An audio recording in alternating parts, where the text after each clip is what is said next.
Hello everyone, the reason I'm making this video is because I saw a lot of people actually asking about, especially new immigrants asking about investments in Canada. What are the different options available? And a lot of people are coming from India, where the investment structure is completely different. Where basically the structure is same. You have stock markets, you have fixed deposits, but obviously the interest rate is high in India. And when people come here, that is one of the shockers which they get. They say, look at it and say that, oh wow, the interest rate is so low. So where do I invest? What do I do with my funds? And many people who don't know about stocks and are not very savvy about investments, they don't know exactly what to do. A lot of investors are struggling, a lot of new immigrants are struggling when it comes to that. So I thought that I have been living in Canada for over a decade, and I have been really studying about these tools. And basically I'm not a financial planner. I basically manage my own investments, and that is my recommendation to most of the people, is to manage your own investment, that is do it yourself. Because the fees is quite high over here when it comes to mutual funds or any other tool which is using a financial advisor or a fund manager or anything. They got to be paid, and that's why you will lose some of the money to them. So unless you're okay with that, if you want to really get value for your money and you want to really do things yourself, uh, I want to basically walk you all through what I do, and or basically what are the different investment tools available here. So to start with, let's see.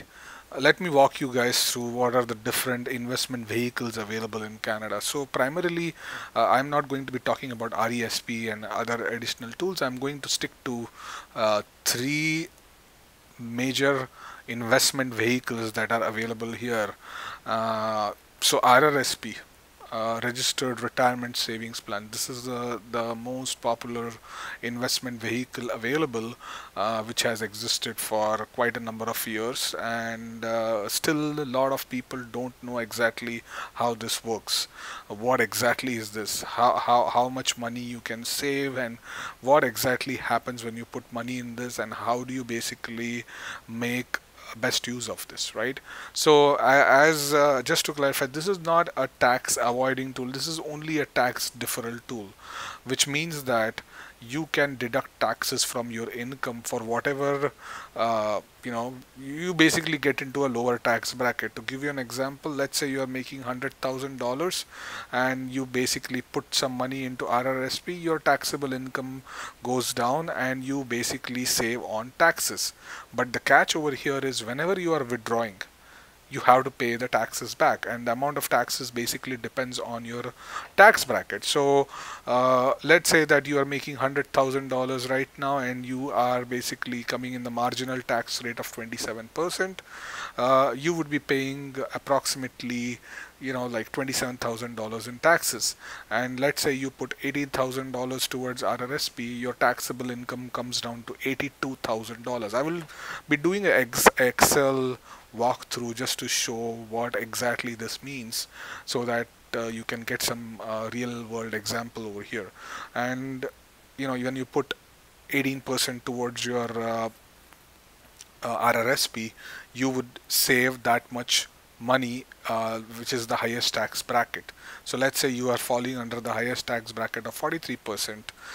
Let's say you put 18,000, you will approximately save 43% of that, which is a decent chunk, approximately $8,000. So that is what you would be saving just by contributing to RRSP. But the catch again here is, whenever you're withdrawing that money, depending on your tax bracket, you would have to pay it back. So that is the key, what do you call, key, uh, that is how RRSP works basically. I will be doing an Excel walkthrough to show what exactly happens, how much money you actually end up making because of this. But before that, I want to also talk about TFSA. Now, TFSA is basically called tax-free savings account, and it was introduced in 2009, in which you could contribute up to $5,000 a year. It was increased to 5,500 a year in 2013, and in 2015 it was briefly went up to 10,000 for a year. But again, it was changed when the government changed, and now it is back to $6,000 in 2019.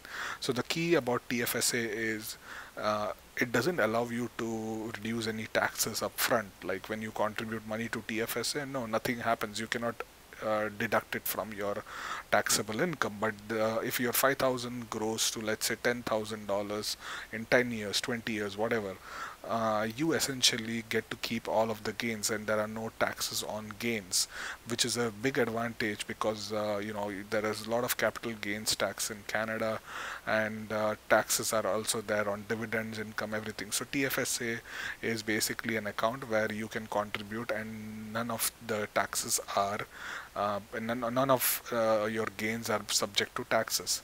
Then the third category is unregistered accounts, which is basically your margin accounts and real estate, anything which are not coming under RRSP or TFSA. And basically you can do the strategies which are available in unregistered accounts.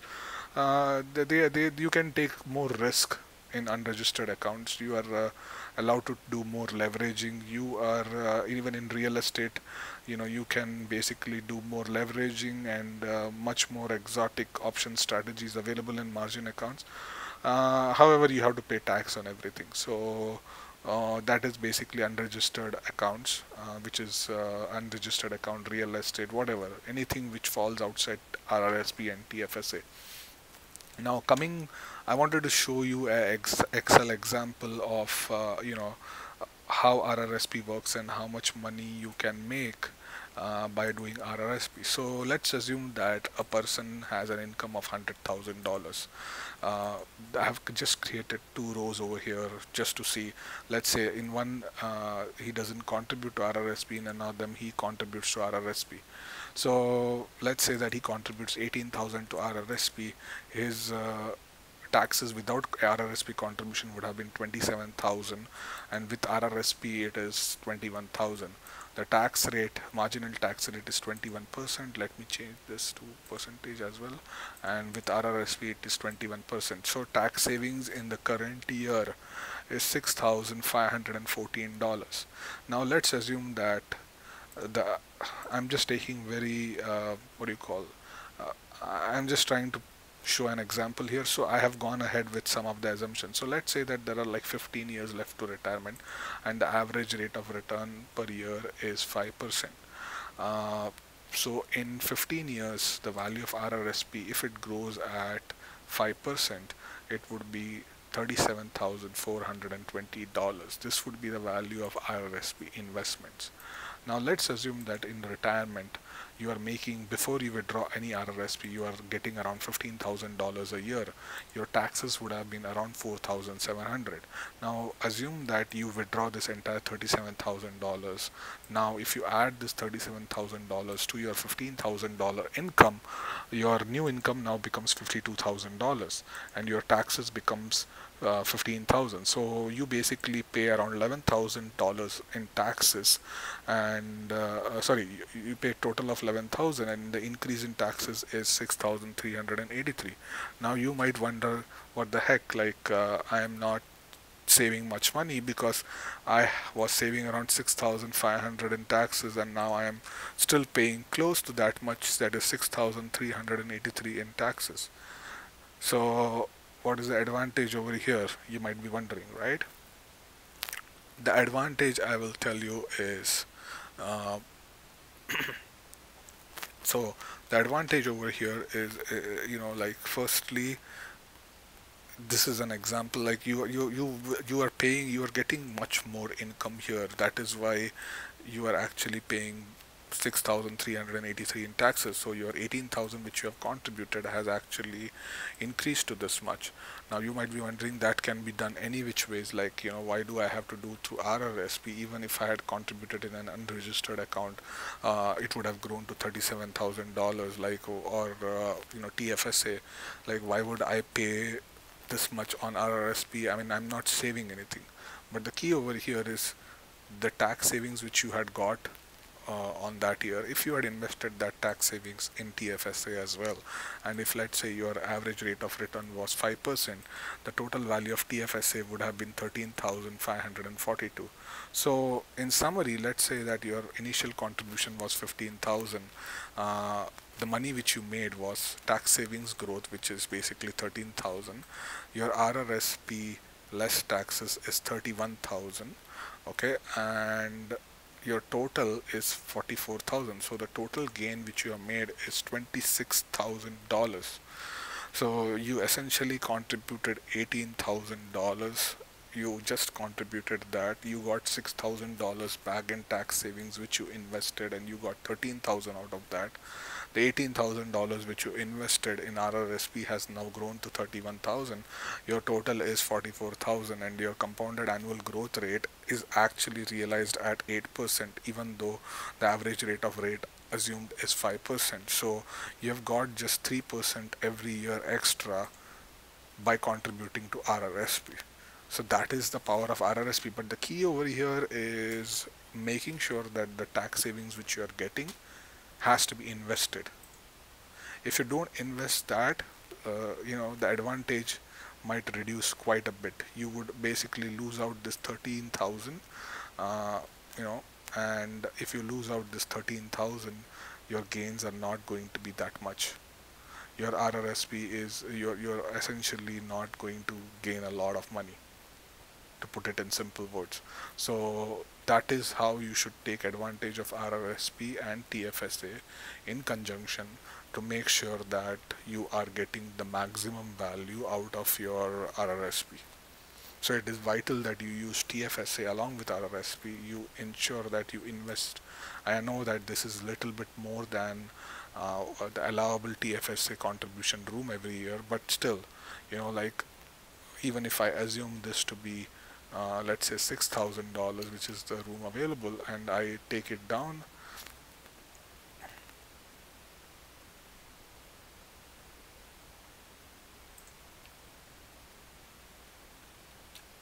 sorry, I think my calculations are a little messed up, but anyways, so if I invest, um, the CAGR is 8%. I think there are some formulas which this is more, it's not very dynamic right now because I was working on a specific examples, but I've created more models actually, which will be discussed in future videos. So essentially what I'm trying to say over here is, if you invest in RRSP, it is important that you also invest your tax savings which you get out of RRSP, and you put that in TFSA. That's the most important thing. Okay, so that was about RRSP and TFSA, and yeah, I already spoke about unregistered accounts, real estate, etc. Now, in order to invest in RRSP and TFSA, how can you basically do those investments? What are the popular channels available, right? So there are different ways in which you can invest in these vehicles. It is through brokers. Like, there are many brokers available, like, and you can use those brokers. Example, it's like there are major banks which are doing into brokerage business as well, and that is the most popular channel to do investments. Then there are banks which sell mutual funds themselves, and you can use them. Then there is insurance. Then there is hedge funds, which is for high net worth individuals. Obviously it's not possible through TFSA RRSP, I believe. And then you can do invest in funds directly. So these are basically the channels available for investing. Now, in terms of structuring of accounts and products, so what should you do? Like, how would you structure this? So my recommendation is that, like, you always open CAD as well as USD, and I will tell you why USD is also important, right? And also you need to open spousal RRSP. I will tell you why this is extremely important, especially people with dual income, and if people have mismatched income, in the sense, like, let's say there is a significant difference between the earnings of one spouse and the other spouse is earning lesser money, spousal RRSP is the key.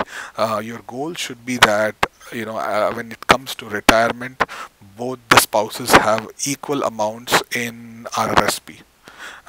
If that is not the case, you will be paying more taxes. So it is important that you open the spousal RRSP account. I will tell you how it works. So let's say that uh, you know your spouse RRSP contribution is $5,000 and your RRSP contribution is $15,000, which is very uneven, right? Because you are contributing $15,000, your spouse is contributing only $5,000, and if the trend continues like that, you will end up having 3 times more RRSP than your spouse, and that's going to be favorable for taxman.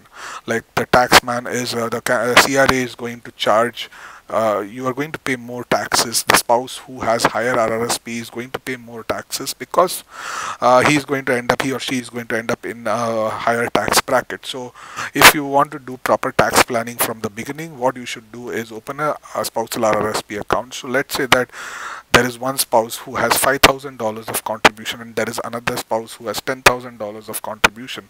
Now, technically the total is 15,000 and each should be having only 7.5k each. How would you accomplish this? So your spouse will contribute to her RRSP, her or his RRSP, which is $5,000, the lower income spouse, and the higher income spouse will basically contribute, out of 10,000, he or she will contribute 7,500 to his or her own RRSP and 2,500 to the spousal RRSP.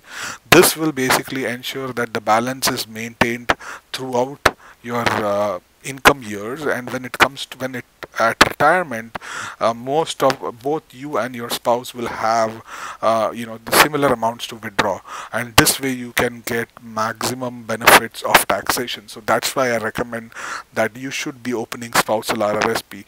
Not many financial planners tell about this, and there is not clear information available, and a lot of new immigrants don't know about this. And that's why I'm stressing a lot on spousal RRSP. Then obviously TFSA. TFSA is very straightforward. You can open one for each of you. And unregistered margin, again, it's straightforward. You basically, most of the people who open these accounts are people who do short selling, option strategies, futures, forex. They are advanced investors, advanced traders, intraday day traders. And in terms of strategies which you can do in RRSP and TFSA, they are similar. You can buy stocks, you can buy bonds, fixed income. You can basically, in options, you can do long calls, long puts, and covered calls. You cannot do short calls. You cannot do call spreads. So those are some advanced option strategies which are not available in RRSP and TFSA, and you will have to basically do that through unregistered account. So that is basically about RRSP and TFSA, how you would basically do structure accounts and products.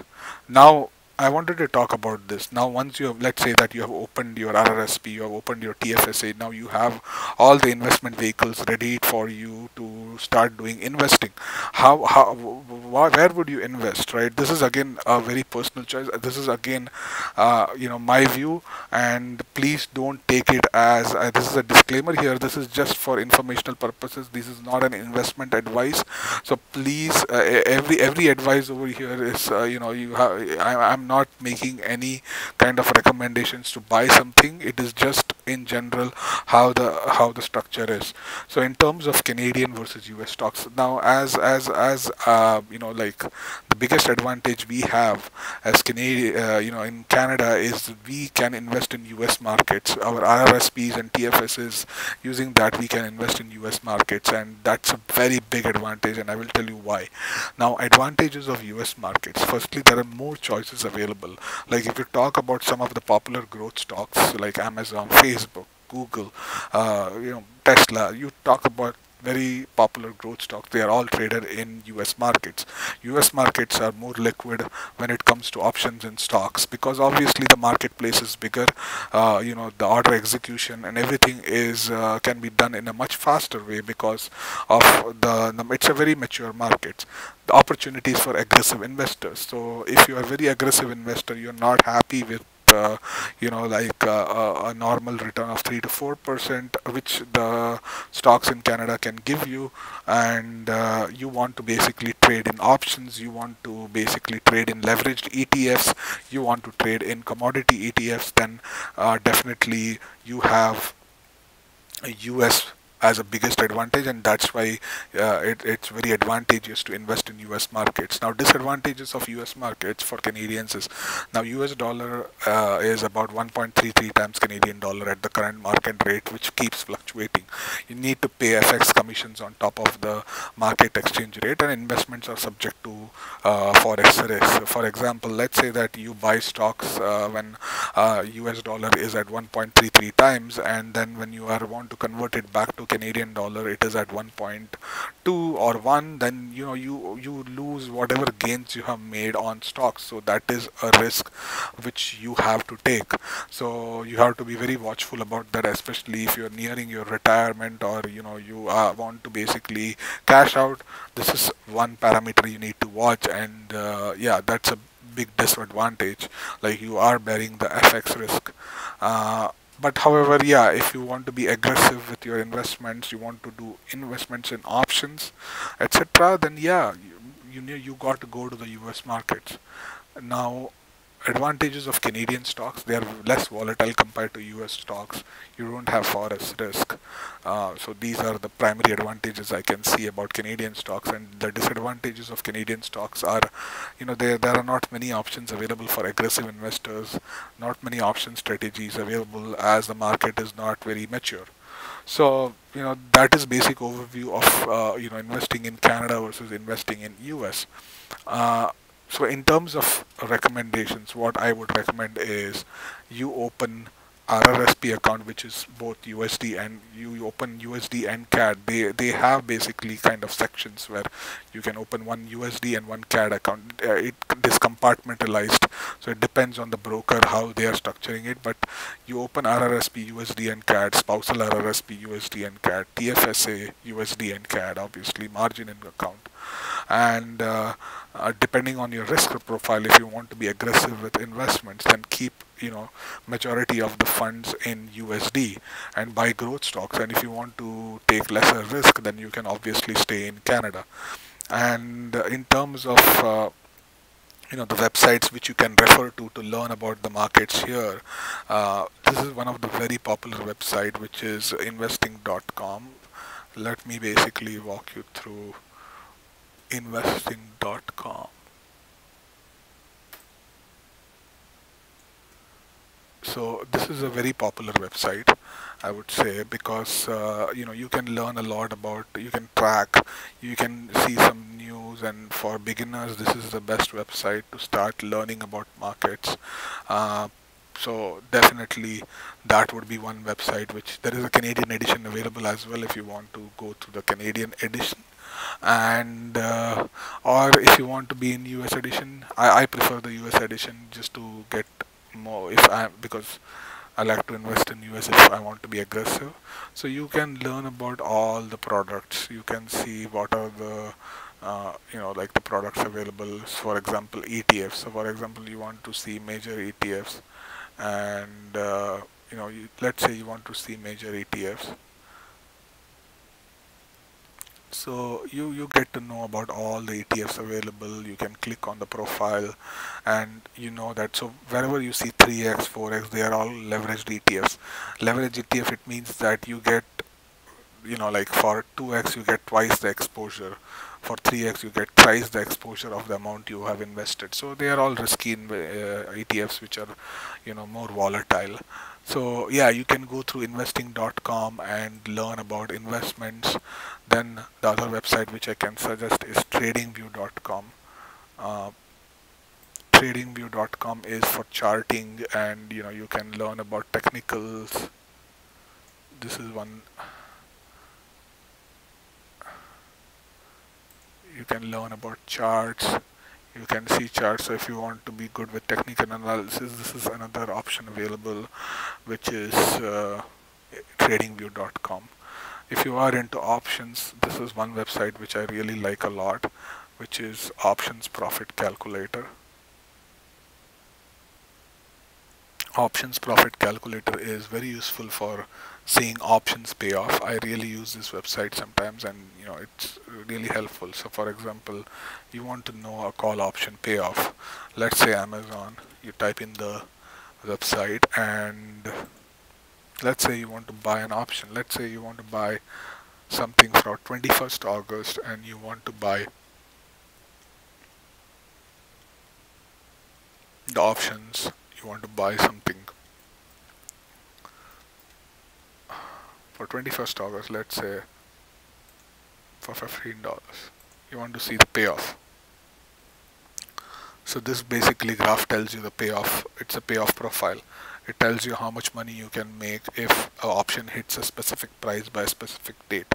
So this helps you to analyze, okay, what kind of risk you are taking. It also has different ways in which you can basically find out what is your value for investment. So this is a pretty useful website which I find, which can be used for analyzing the options. Then you can even use the StockTwits app. You can Google to learn about stocks.